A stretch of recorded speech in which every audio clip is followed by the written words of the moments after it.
राजकुमारियां सुंदर क्यों थी?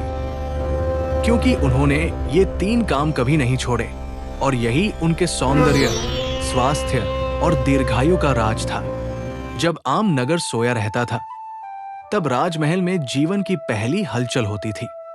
राजकुमारियां मानती थी, दिन की पहली सोच पूरे दिन का भाग्य लिखती है।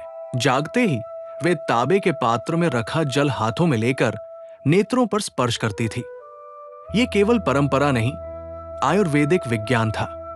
शीतल जल नेत्रों और मौन मन को शुद्ध करता था। महल के भीतर सुगंधित तेल की हल्की खुशबू फैल जाती थी। तिल, केसर और जड़ी बूटियों से बना तेल त्वचा में धीरे धीरे लगाया जाता। दर्पण के सामने नहीं, प्रकृति के सामने योग होता था। सूर्य नमस्कार केवल व्यायाम नहीं था, यह सूर्य से संवाद था। लचीला शरीर, स्थिर श्वास और शांत मस्तिष्क, यही उनका वास्तविक आभूषण था। भोजन परोसा जाता था, लेकिन उतना ही जितना शरीर मांगता था। ऋतु के अनुसार अनाज, घी की सीमित मात्रा और फल सब्जियों की सादगी।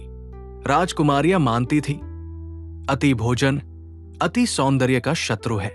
उपटन, चंदन, केसर और गुलाब जल त्वचा को सजाते नहीं, संरक्षित करते थे। लंबे बाल प्रदर्शन नहीं, स्वास्थ्य का प्रमाण थे। दोपहर के शांत समय में शास्त्र खुले होते थे। चरक संहिता, सुश्रुत संहिता, नीति और इतिहास। ज्ञान वो आभूषण है जो कभी छिनता नहीं। संध्या समय दीप प्रज्वलन होता था। दिन भर के कर्मों पर विचार और मन से क्षमा याचना, ये आत्मा की स्नान विधि थी। रात्रि भोजन हल्का, विचार हल्के। राजकुमारियां जानती थी, अशांत मन के साथ कोई सुंदर नहीं उठता। गहरी नींद उनका अंतिम सौंदर्य लेप थी।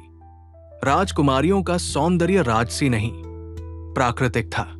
उनकी दीर्घायु भाग्य नहीं, अनुशासन था। और यही आयुर्वेद का शाश्वत सत्य है। अगर आपको अपने देश की गौरवशाली विरासत और महान इतिहास पर गर्व है, अगर आपके दिल में अपने पूर्वजों की मेहनत और बलिदान का सम्मान है, तो अब लाइक करें,